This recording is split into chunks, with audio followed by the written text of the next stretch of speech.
नमस्कार.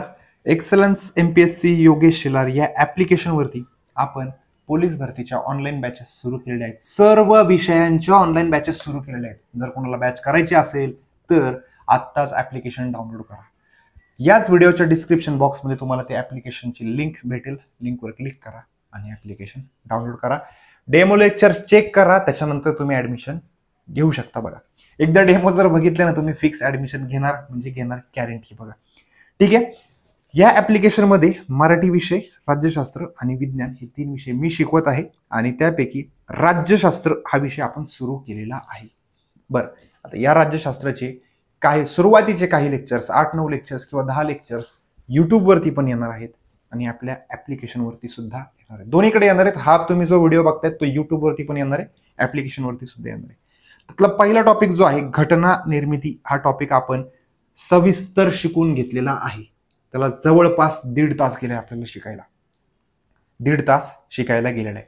आणि आजच्या व्हिडिओ लेक्चरमध्ये घटना निर्मिती याचं आपल्याला काय करायचंय, रिव्हिजन करायची आहे.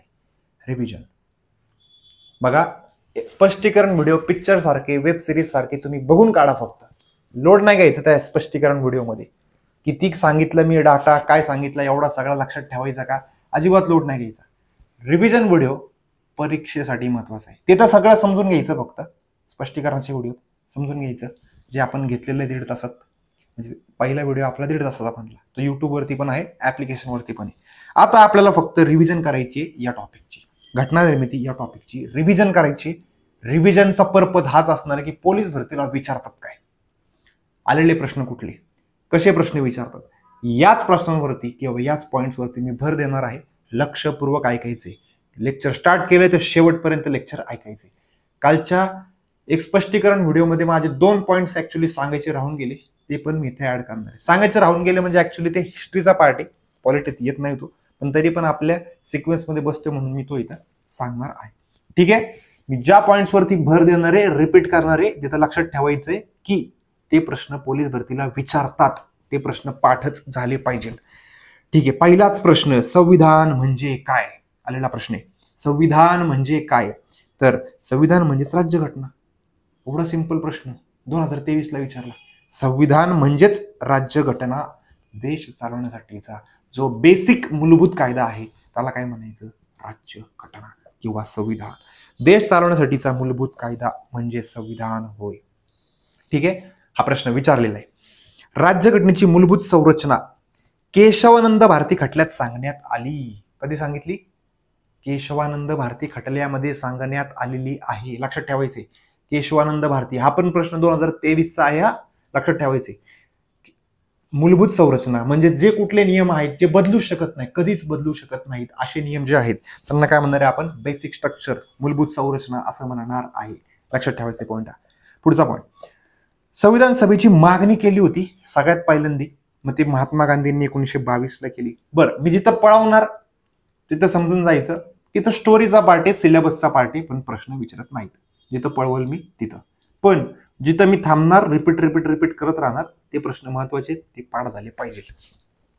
मग परत 34 ला मानवेंद्रनाथ रॉयनी मागणी केली, 35 ला परत पाटणा अधिवेशनामध्ये मागणी केली, 38 ला जवाहरलाल नेहरूंनी मागणी केली, 40 ला लॉर्ड लिनलिथगो यांनी ऑगस्ट ऑफर आणली होती. काय, 1940 ला ऑगस्ट ऑफर आलेली होती. लक्षात ठेवायचे पॉईंट, 1940 म्हटलं की ऑगस्ट ऑफर. ऑगस्ट ऑफर कधी आली, 1940. ऑगस्ट ऑफर कधी आली, 1940. कोणी आणली, लॉर्ड लिनलिथगो यांनी आणली होती. लक्षात ठेवायचे, लॉर्ड लिनलिथगो. बरं, त्याच्यानंतर दुसरं कोण आलं, 1942 ला क्रिप्स आला. 1942 ला कोण आला होता, क्रिप्स.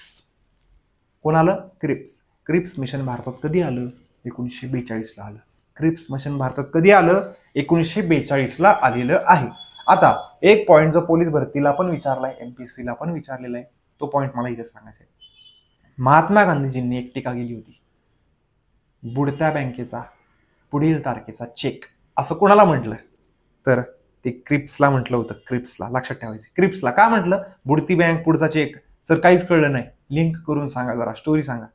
बघा, मी तुम्हाला एक्झॅक्ट स्पष्टीकरण सांगतो की ते शब्दशाखी का म्हटले होते असे महात्मा गांधीजी, की तुम्हाला एक्झॅक्ट पुस्तकात कोणाला नाही सापडणार आणि कुठल्या लेक्चरला पण तुम्ही ऐकलेलं नसणार आहे. आता बघा, 1942ला क्रिप्स भारतात आला आणि काय म्हटला, दुसरं महायुद्ध चालू आहे. 1939ला दुसरं महायुद्ध सुरू झालं ना, संपणार कधी माहित नव्हतं. आपल्याला आत्ता माहिती 45ला संपलं, पण तेव्हा तर माहित नव्हतं. म्हणजेच 1939 ते 1945 दुसरं महायुद्ध होतं. आणि क्रिप्स कधी आलाय भारतात, 1942ला आला. तो काय म्हटला, युद्ध संपलं ना की लगेच तुमची घटना तयार करायला येईल. कधी, युद्ध संपल्यावर. पण ऍक्च्युली तो हिटलर एवढा कहर करत होता युरोपमध्ये, ब्रिटनचं पार झोप उडवली होती, ब्रिटन पूर्णपणे बेचिराग करून टाकला होता त्यांनी. युद्ध जिंकणार का हरणार हेच माहिती नव्हतं. आणि हे काय सांगतायत की युद्ध संपलं की लगेच तुमची घटना बनवू. म्हणजे तुमची बँकच बुडायला चालली, म्हणजे तुमचा देशच बुडायला चाललाय आणि तुम्ही आम्हाला चेक देताय त्या बँकेचा, बुडत्या बँकेचा चेक देताय, असं गांधीजी म्हणतात. त्यांनी एकच वाक्य बोललं होतं, बुडत्या बँकेचा पुढील तारखेचा चेक. आणि हा प्रश्न पोलीस भरतीला विचारतात. ह्याचं स्पष्टीकरण जे मी तुम्हाला सांगितलं हे तुम्हाला कुठल्या पुस्तकात वाचायला नाही भेटणार किंवा कुठल्या लेक्चरमध्ये सुद्धा ऐकायला भेटणार नाही. फक्त गांधीजी म्हटली आणि कुणाला म्हटले हे तुम्हाला वाचायला भेटेल, हे तुम्हाला ऐकायला भेटेल.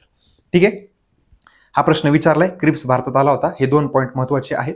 1940 ऑगस्ट ऑफर लॉर्ड लिंडित्व. 1942 क्रिप्स मिशन. 1946ला कॅबिनेट मिशन आलं होतं. 1946ला कॅबिनेट मिशन आलं होतं. कॅबिनेट मिशन भारतात कधी आलं, 1946ला आलेलं होतं.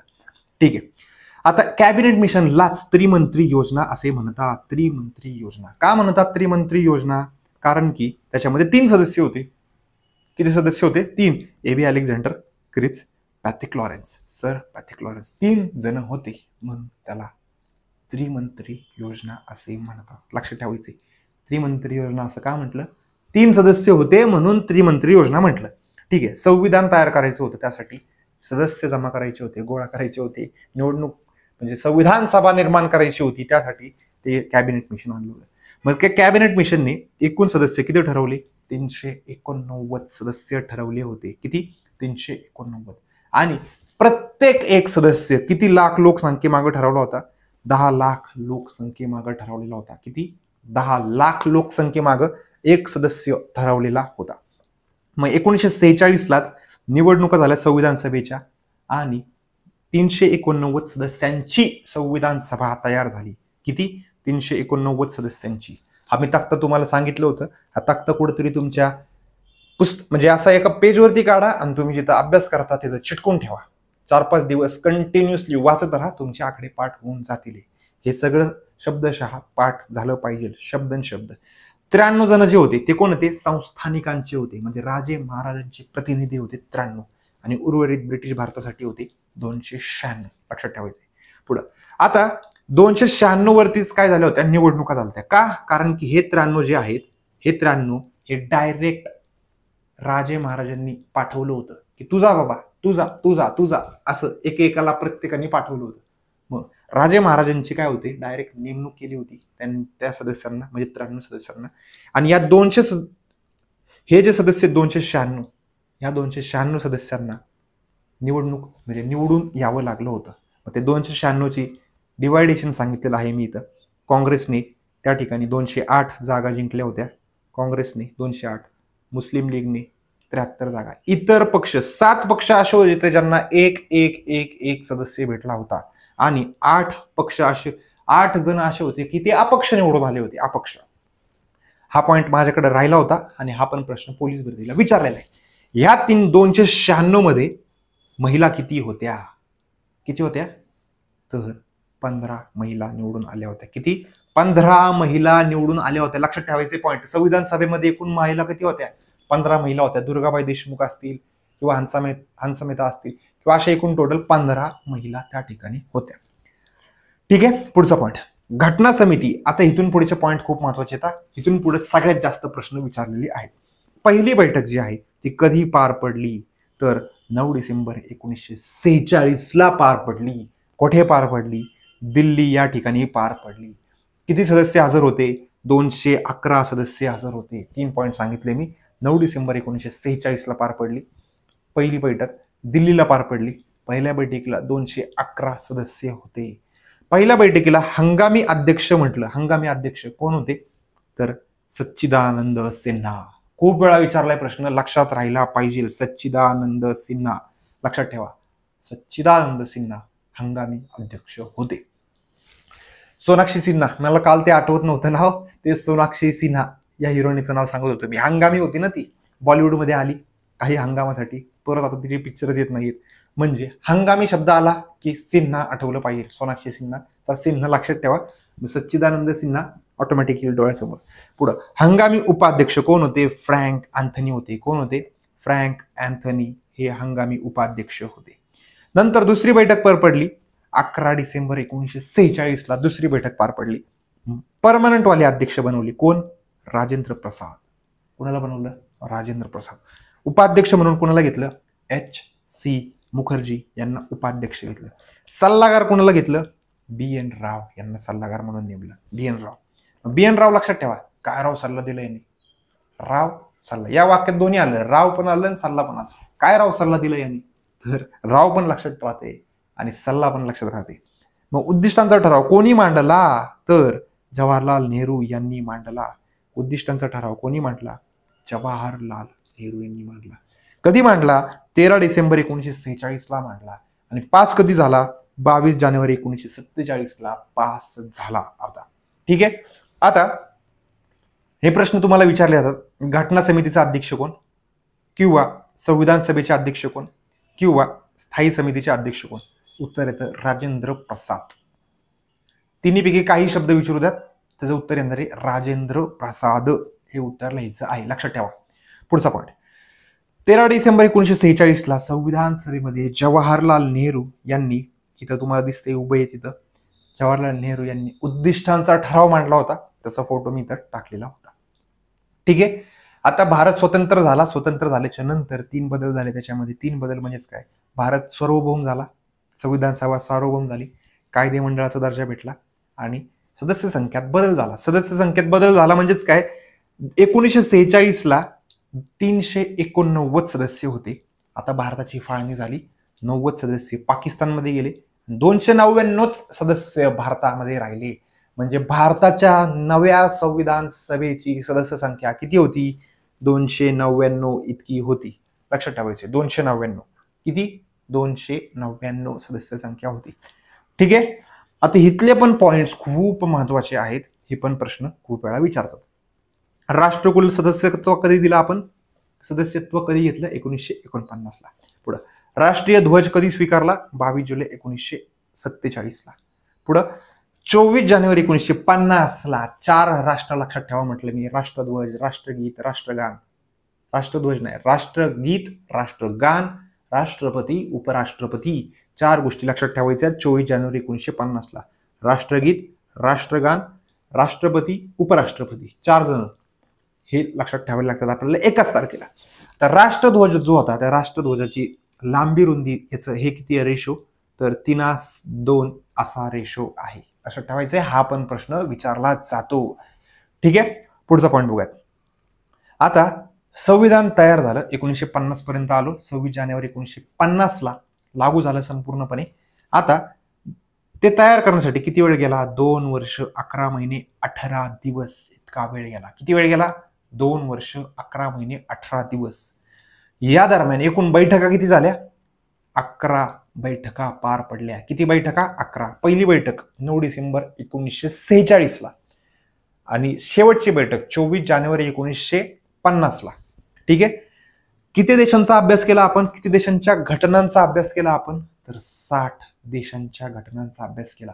बघा, बऱ्याच विद्यार्थ्यांना असं वाटत असेल की मी सर खूप पळवत आहेत, पटापट पटापट पटापट लय बडबड करतायत. तर हा व्हिडिओच त्यासाठी आहे, रिव्हिजनचा पर्पज आहे. ह्याचं एक्सप्लेनेशन आपण सगळं ऑलरेडी पहिल्या व्हिडिओमध्ये बघितलेलं आहे. तिथं मी एकदम निवांत सांगितलेले, तुम्हाला समजेल अशा भाषेत सांगितलेले. रिव्हिजनचा व्हिडिओ तुम्हाला सारखा सारखा बघायचा आहे. परीक्षेच्या दृष्टिकोनातून आपण हा व्हिडिओ बनवत आहे. ठीक आहे. 114 दिवस आपण काय केलं होतं? विचार विनिमय केलं होतं. त्याचा मसुदा जो होता, घटनेच्या मसुदावरती किती दिवस चर्चा झाली? 114 दिवस चर्चा झाली. आणि घटना तयार करण्यासाठी घटनाकारांना एकूण किती खर्च आला? तर 64 लाख रुपये खर्च आला. किती? 64 लाख रुपये खर्च आला. पुढं 24 जानेवारी 1950ला शेवटची बैठक पार पडली. कितवी? शेवटची बैठक. आणि त्याच वेळेस ऍक्च्युली त्या संविधान सभेमध्ये 284 सदस्य हजर होते. किती? 284 सदस्य. आणि त्या 284 सदस्यांनी राज्यघटनेवरती म्हणजे संविधानावरती सह्या केल्या होत्या. हा MPSC ला हा प्रश्न विचारलेला आहे. किती जणांच्या सह्या आहेत? 284 सदस्यांच्या सह्या आहेत. घटना समितीमध्ये जे 284 सदस्य होते त्यांच्याच सह्या घटनेवरती आहेत. ठीक आहे. 26 जानेवारी 1950 पुढं 26 जानेवारी 1950 पासून 1951-52 पर्यंत हंगामी संसद म्हणून संविधान सभेनेच कार्य केलं होतं. लक्षात ठेवायचंय, संविधान सभेनेच तोपर्यंत कार्य केलेलं होतं.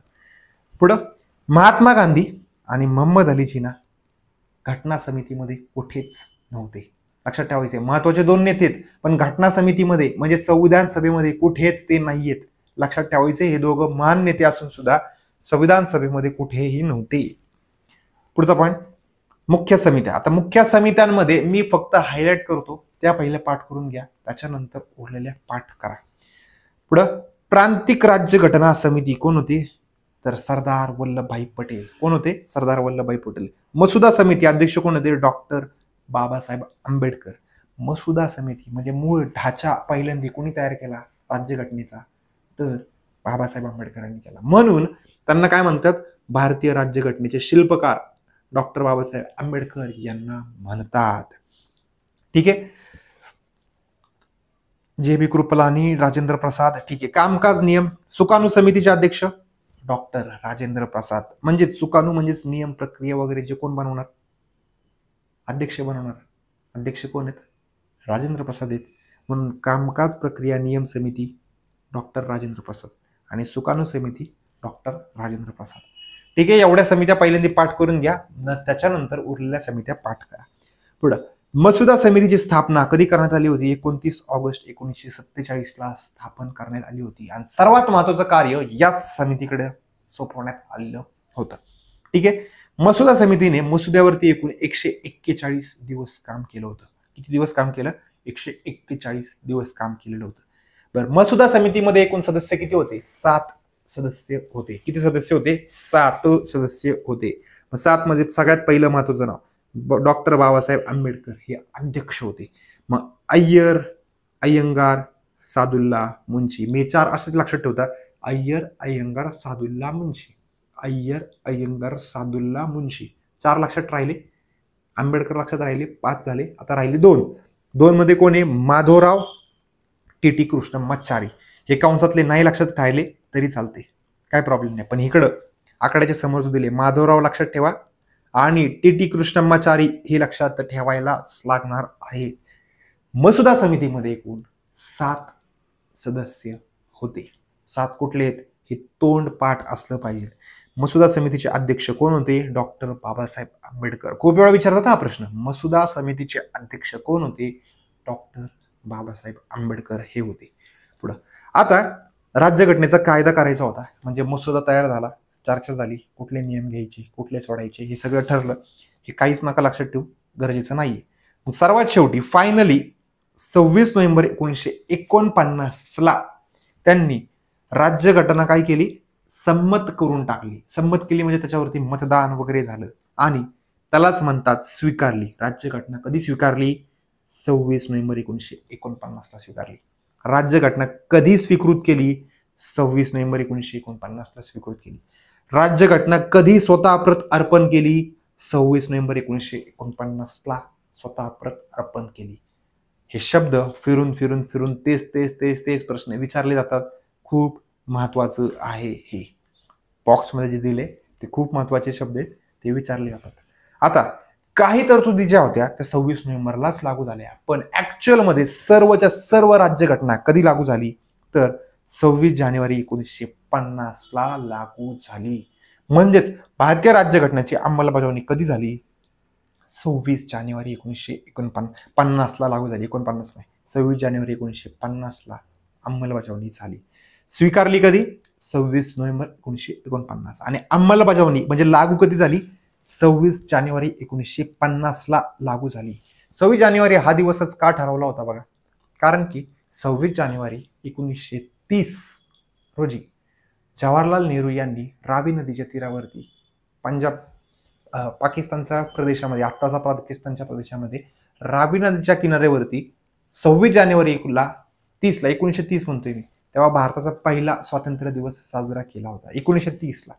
आणि तोच दिवसाची घटना म्हणून इथं 26 जानेवारी भारताचा प्रजासत्ताक दिवस निवडण्यात आला. लक्षात ठेवा, 26 जानेवारी 1950ला भारताचा प्रजासत्ताक दिवस असं आपण साजरा करतो बघा. आणि स्वातंत्र्य दिवस 15 ऑगस्टला असतो. 15 ऑगस्टला स्वातंत्र्य भेटलं ना, स्वातंत्र्य दिवस 1947, 15 ऑगस्ट 1947. आणि प्रजासत्ताक दिवस 26 जानेवारी 1950. ठीक आहे. पुढचा पॉईंट. आता मंत्रिमंडळ जर बघितलं, मंत्रिमंडळ भारताच्या पहिल्या मंत्रिमंडळामध्ये एकूण 14 मंत्री होते. इथं जर बघितलं सर्वात शेवटी इकडं बाबासाहेब आंबेडकर दिसतात आपल्याला, इथं ज्ञानी जयसिंग असतील, आपले देशाचे पहिले मुस्लिम राष्ट्रपती झाकीर हुसेन दिसत आहेत, इथं पंडित जवाहरलाल नेहरू दिसत आहेत. ठीक आहे. इथं मध्ये राष्ट्रपती म्हणजेच कोण, राजेंद्र प्रसाद त्या ठिकाणी बसलेले दिसत आहेत. इथं सरदार वल्लभभाई पटेल बसलेले दिसत आहेत. असेच सर्व नेते त्या ठिकाणी टाकलेले आहेत. आता राजेंद्र प्रसाद हे नव्हते ना, राजेंद्र प्रसाद जर बघितलं राष्ट्रपती म्हणले होते, बरोबर, म्हणजे 1950ला म्हणले ऍक्च्युली. पण इथं 14 त्या फोटोत नाहीयेत. मग जे कोण सिनियर नेते असेल ते पण त्या फोटोत बसलेले आहेत. ते 14 तर आहेच आहेत, त्यांच्यापेक्षा जास्त पण बाकीचे बसलेले आहेत. मग 14 मंत्र्यांमध्ये पहिले 3 मंत्री पाठ करून ठेवा, जे पोलीस भरतीला सारखे विचारतात. ते पाठ झाल्याच्या नंतर इतर मंत्र्यांना पाठ करा. पहिले गृहमंत्री कोण होते, भारताचे पहिले गृहमंत्री कोण होते, तर सरदार वल्लभभाई पटेल होते. कोण होते, सरदार वल्लभभाई पटेल. त्याच्यानंतर भारताचे पहिले कायदा मंत्री कोण होते, डॉक्टर बाबासाहेब आंबेडकर हे भारताचे पहिले कायदा मंत्री होते. त्याच्यानंतर भारताचे पहिले शिक्षण मंत्री कोण होते, मौलाना अबुल कलाम आझाद हे भारताचे पहिले शिक्षण मंत्री होते. 5 सप्टेंबर जागतिक शिक्षक दिवस साजरा केला जातो आपण. 5 सप्टेंबर ही मौलाना अबुल कलाम आझाद यांची काय आहे त्या ठिकाणी, म्हणजे त्यांचा बर्थडे किंवा जन्मतारीख ही आहे. त्यामुळे आपण काय करतो, 5 सप्टेंबर त्यांचा जन्मदिवस हा राष्ट्रीय शिक्षक दिवस म्हणून साजरा केला जातो. ठीक आहे. पहिल्यांदा हे 3 पाठ करून ठेवा. आणि अजून एक ह्याच्यामध्ये मी ऍड करू शकतो, ते म्हणजेच काय, भारताचे पहिले उपपंतप्रधान, भारताचे पहिले उपपंतप्रधान कोण होते, सरदार वल्लभभाई पटेल हे होते. बघा, रिव्हिजनचा व्हिडिओ आपल्याला या ठिकाणी संपलेला आहे. जवळपास 23 मिनिटात आपण रिव्हिजन कंप्लीट केली आहे. आणि हाच टॉपिक आपण समजून घेण्यासाठी 1.5 तास घालवलाय. आधी तो 1.5 तासाचा व्हिडिओ जर व्यवस्थित बघितला असेल, त्याच वेळेस तुम्हाला हे लेक्चर व्यवस्थित समजेल. परीक्षेला काय महत्वाचं होतं ते सगळे पॉईंट्स मी या ठिकाणी सांगितलेले आहे. रिव्हिजनच्या व्हिडिओचा पर्पज तोच असणार आहे जो आपण सायन्सच्या बॅचमध्ये पण कंटिन्यू सांगत आलेलो आहे. काय, तर रिव्हिजन व्हिडिओ परीक्षेच्या दृष्टिकोनातून बनवलेले आहे. ते तुम्हाला सारखे बघायचे आहेत, जेणेकरून परीक्षेला काय येतं हे तुमचं सारखं ऐकून पाठ होऊन जाईल. ठीक आहे. एक महत्वाचा अपडेट सांगायचा आहे, युट्यूबवरती जे कोण माझं लेक्चर बघत असतील त्यांच्यासाठी एक महत्वाचा अपडेट. आपण एक्सलन्स एमपीएससी योगेश शिलार या ऍप्लिकेशनवरती पोलीस भरतीच्या सर्व विषयांच्या ऑनलाईन बॅचेस सुरू केलेले आहेत. ज्यांना कोणाला ऑनलाईन बॅच करायची असेल त्यांनीच आत्ताच प्ले स्टोर वरून एक्सलन्स एमपीएससी योगेश शिलार हे ऍप्लिकेशन डाउनलोड करायचे. जास्त लोड नका घेऊ. याच व्हिडिओचा डिस्क्रिप्शन बॉक्स ओपन करा, तिथं ऍप्लिकेशनची लिंक दिलेली आहे. त्या लिंकवरती क्लिक केलं तर तुम्हाला डायरेक्ट ऍप्लिकेशन डाउनलोड करता येईल. सर्च करायची पण गरज नाही. ठीक आहे. सर्व विषयांच्या बॅचेस दिलेल्या आहेत. प्रत्येक विषयामध्ये पहिल्या 50 विद्यार्थ्यांना कुपन आहे, डिस्काउंट कुपन आहेत. बॅचेसमध्ये ऍडमिशन पटापट होत चाललेले आहेत. त्यामुळं पहिल्या 50 मध्ये जर यायचं असेल कुठल्याही बॅचमध्ये तर पटकन ऍडमिशन तुम्ही या ठिकाणी घेऊ शकता. ठीक आहे. या व्हिडिओमध्ये मी इथंच थांबतो. याच्यानंतरचा पुढचा टॉपिक आपल्याला बघायचा आहे, तर भारतीय राज्यघटनेची वैशिष्ट्ये हे आपण लगेचच नंतरच्या व्हिडिओमध्ये बघूयात.